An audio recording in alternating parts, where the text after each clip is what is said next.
conversations today, my guest has been described as one of the best innovators in Indian music, yet he's firmly grounded in the classical traditions.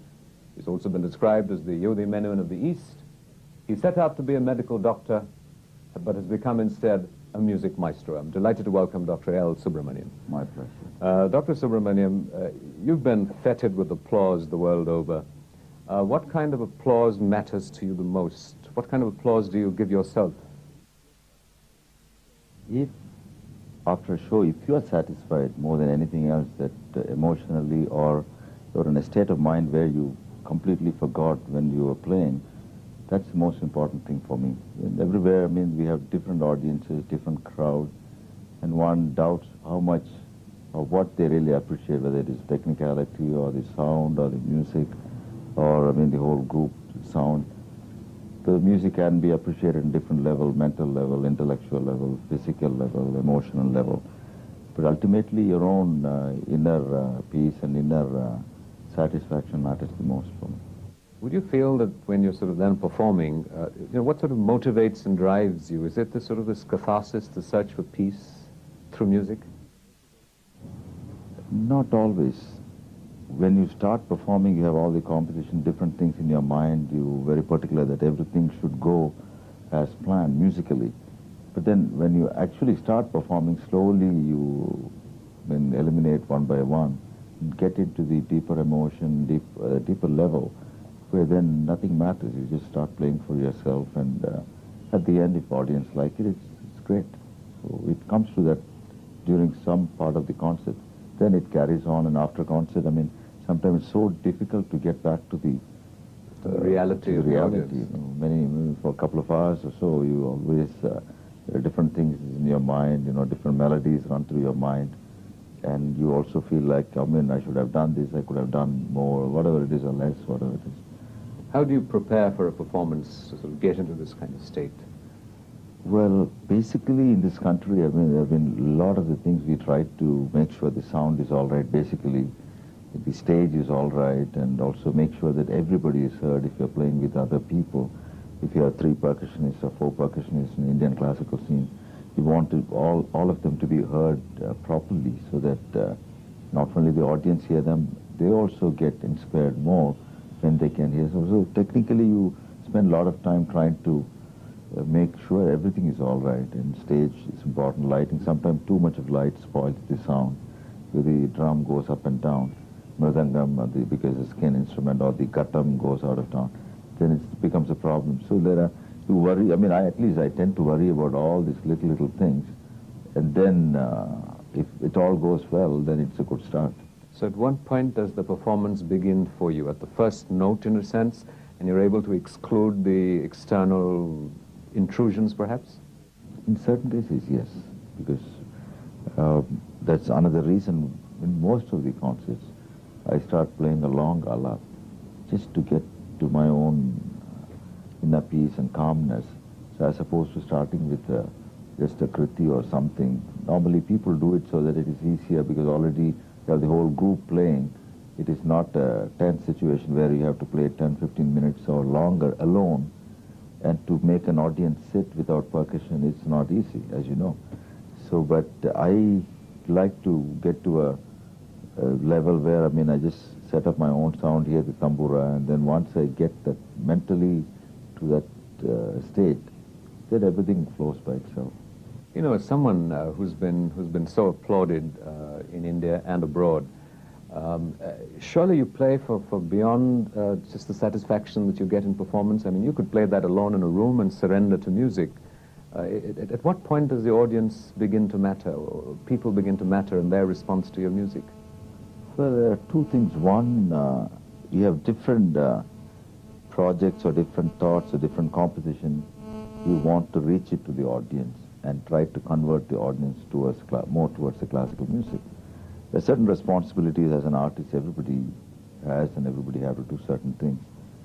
So the external performance is, I mean, practically you can't do without it. I mean, people, if I just sit and play only in my room or something like that, like many of the saintly composers, Tyagaraja, Dikshita, I mean, I could have created more composition. Whether anybody would have played it, it's another question.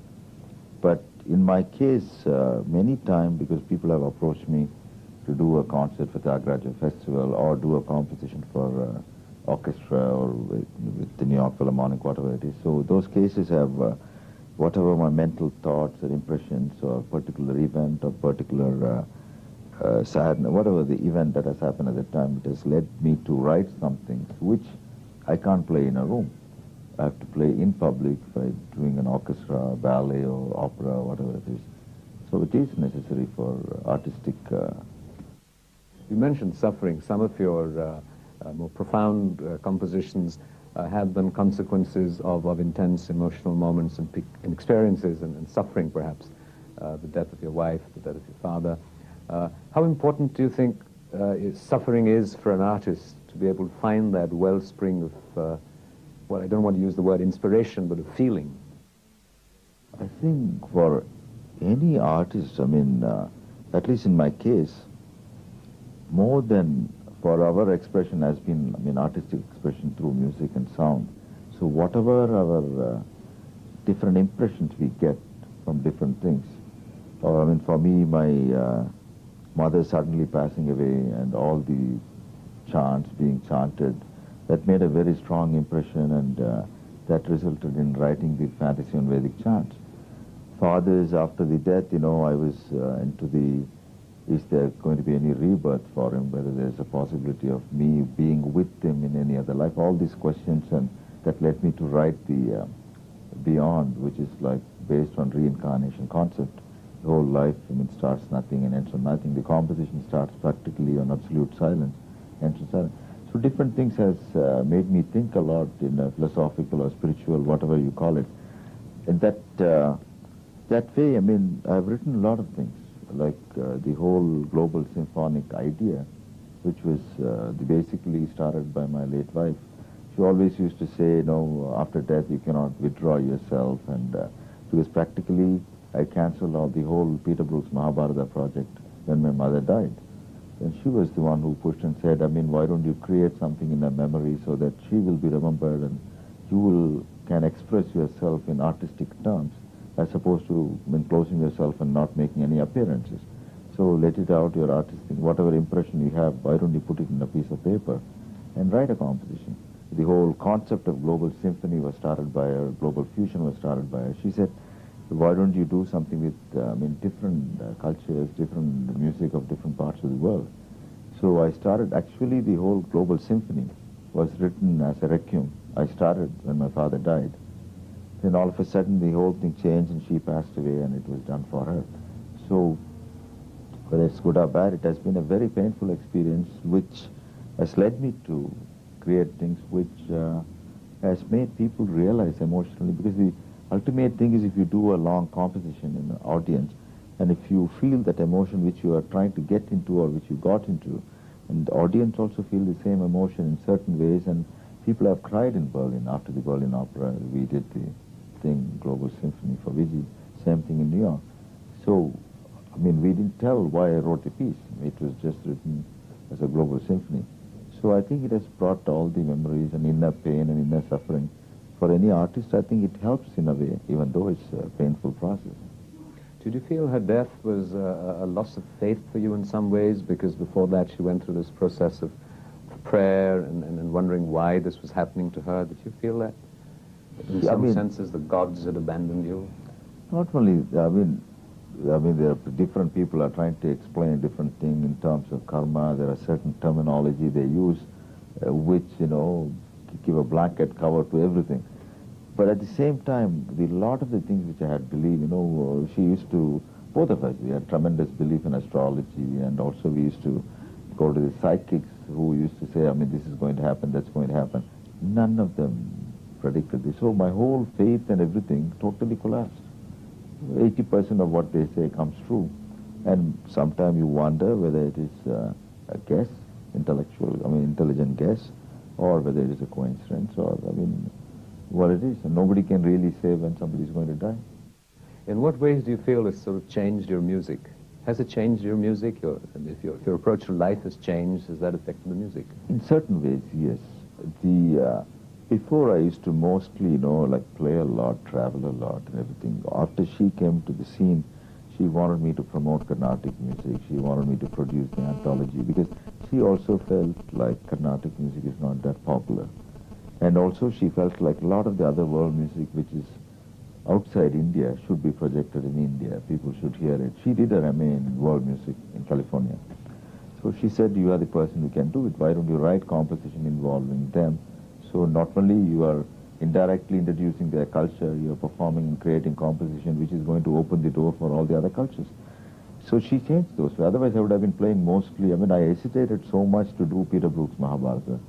I didn't want to get involved with movies, Salam Bombay, anything, because my whole thing was I wanted to play, that's it.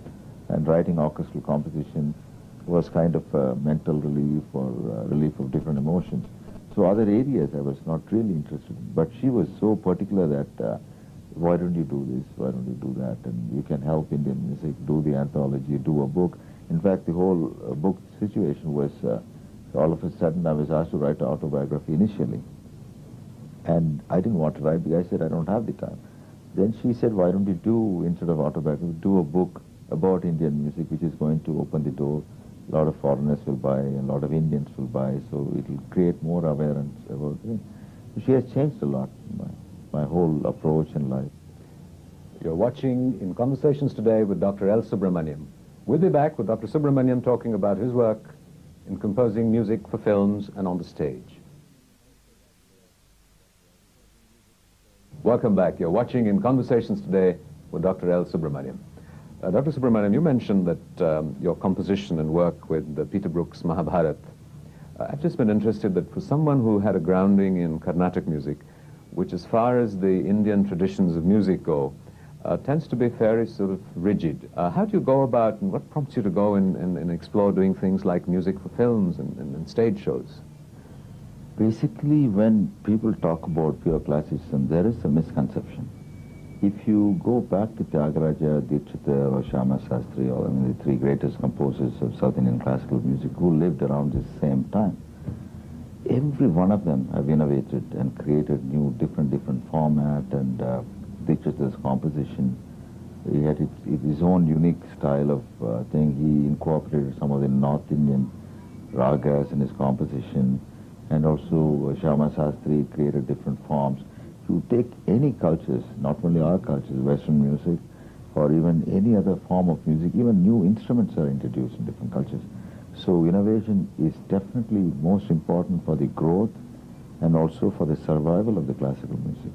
Because if you have, for example, 200 people singing exactly the same, like 20 years back, and producing 20 albums, would anybody buy it? So innovation in classical music is also very important.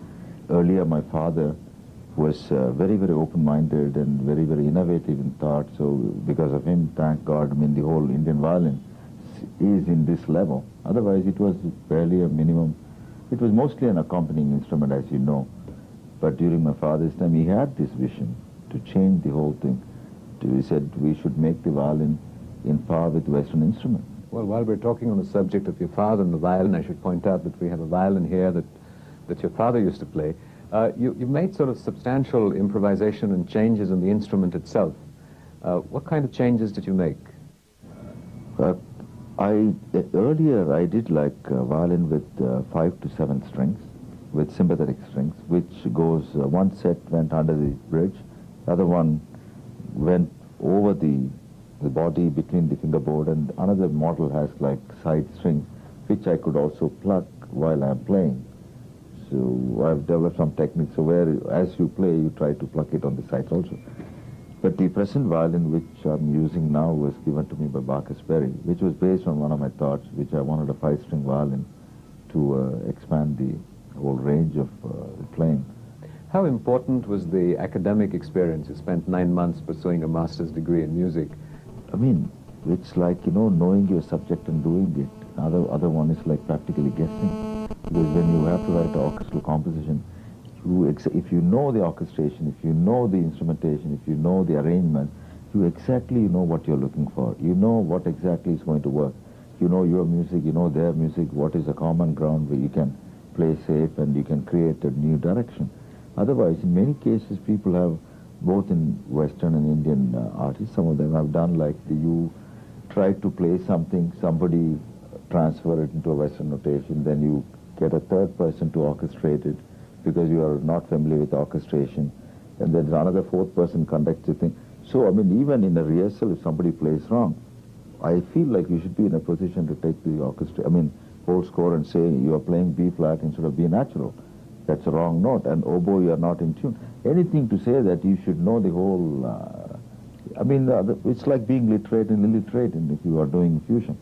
Why fusion? It sort of, people feel it's almost a violation of the purity of music in some ways. When people say that, many of them either have tried fusion and failed, or have not tried fusion. It's like saying, if you're an Indian, you have to have only Indian food. If you're a South Indian, you eat only this. If you go and do that, have a Chinese vegetarian, it is not right. But we do that. Recently, when I was doing a project with Subramaniam, he asked me he said at the end, why don't we create a composition so all the different groups can play? So it was in France, so I played my classical, for which I was asked to come. Then at the end, there were like 6 different groups. So how would you describe sort of successful, what constitutes successful fusion music, if there is a description of that possible? First of all, intellectually, whether you are able to reach different great artists who are great in their own field. So it is an intellectual stimulation. Also, you are expanding the creativity. So musically, you can create a lot of emotion, you can create understanding, you can create peace. And the entire time we were on the stage, we were like, as if we are all part of the family. And we are part of the family. But that feeling also goes to the audience. Do you feel you need to be a good human being to produce good music? I don't want to answer that question because different people have said different things about different artists. And but I think if you are good-hearted and pure-hearted and also in an intellectual level where you go beyond certain things, then it helps you a lot to understand and to have an open mind, because people, because of different reasons, some people because of ignorance, some people because of some certain deficiencies, some people because they have attempted and failed, or some preconceived notion, or just to make them project as purists, they all make statements, they all do things, they all, even though sometimes they don't believe in it, they say things. But I think if you are totally pure and do things, then it is ultimately, you do what you believe in. You're watching In Conversations today with Dr. L. Subramaniam. We'll be right back. Welcome back. You're watching In Conversations today with Dr. L. Subramaniam. Dr. Subramaniam, you've, with your grounding in classical music and sort of the very, how do I put it, thought-through approach to fusion music and a very motivated approach, how do you respond to the more popular versions of fusion music in India that's been attempted in films, and other people that you respect and admire whose work? Well, there are different people who have done different things in what they believe in. Many times, some of them have done wonderful things to reach a commoner in film music especially. Their purpose is to reach totally illiterate, musically illiterate, when I mean illiterate, musically illiterate audiences for a success, for a mass approach. And some of them have done certain things in film music. Certain times, some people have borrowed certain things or taken as it is and clothed it differently or modified it differently. They have their own reasons. But I would like to do everything original, everything in a new way, everything should have your own stamp. Would you say that that's a problem with a lot of contemporary Indian music, that it tends to be imitative? If you want to stay, remembered for a long time, or if you want to be immortal, you have to be original.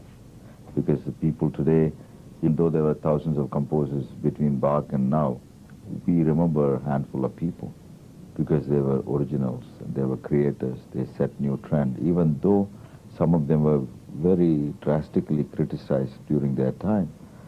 I know Bach was not considered the greatest during his lifetime. Now, if you talk about Baroque music, the first name comes to your mind is Bach. So I mean, they will stand the time test and everything. How important is it for you to be remembered? For me, it's one of the most important things is, more than me, the music, the different style which I've created, and opened the door for the whole global artistic platform to play with different people. That is very important for, I mean, understanding of human beings, for, I mean, communication with different types of people, different types of audiences, for peace and harmony through music. It's very, very important. And so, more than me being remembered, I'm hoping that music will be remembered. And through that, of course, we'll be remembered too. You've been involved with the Salam Bombay Trust and working with children. What are the other sort of causes that move you outside the world of music? One of the things is like children. So I've been an education. These are the two things. I've done a lot of things. But as always, my wife didn't want to get any publicity on anything. Always we have done projects, and also to creating an awareness of Indian classical music outside India, and also creating an awareness of outside music in India. So a lot of the things which has a personal meaning to me.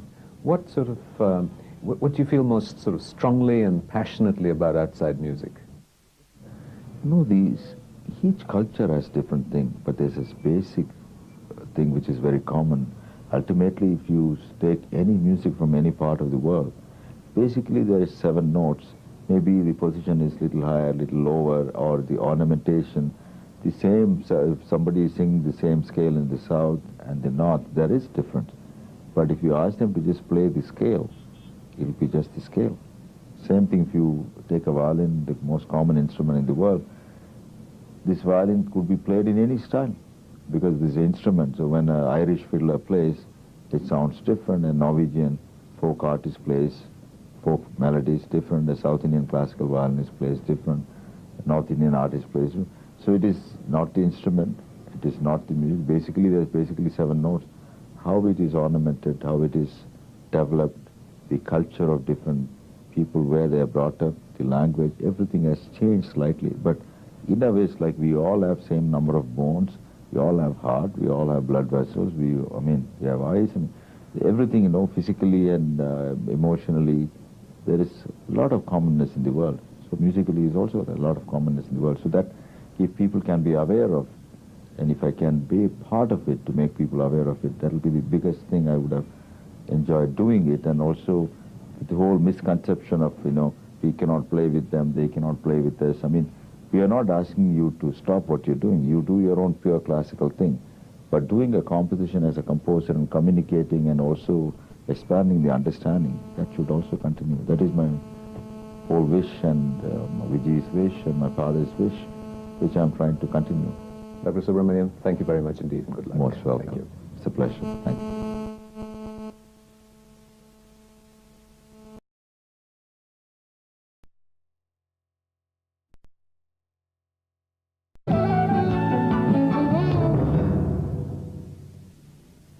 In Conversations today, my guest has been described as one of the best innovators in Indian music, yet is firmly grounded in the classical traditions.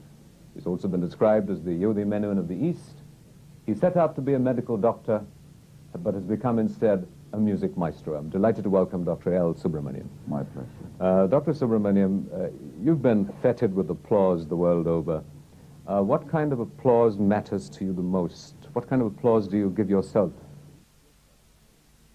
If, after a show, if you are satisfied more than anything else, that emotionally, or you're in a state of mind where you completely forgot when you were playing, that's the most important thing for me. And everywhere, we have different audiences, different crowds, and one doubts how much or what they really appreciate, whether it is technicality or the sound or the music or, the whole group sound.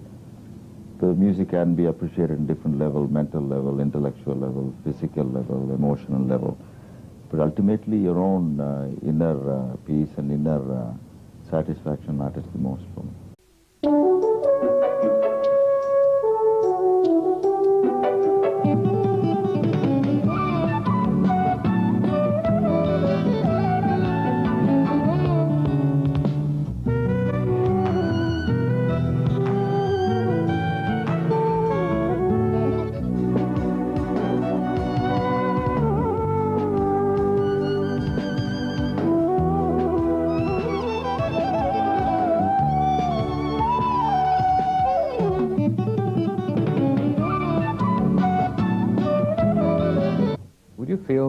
you're sort of then performing, what sort of motivates and drives you? Is it the sort of this catharsis, the search for peace through music? Not always. When you start performing, you have all the composition, different things in your mind. You're very particular that everything should go as planned musically. But then when you actually start performing, slowly you eliminate one by one, get into the deeper emotion, deeper level, where then nothing matters. You just start playing for yourself, and at the end, if audience like it, it's great. So it comes to that during some part of the concert.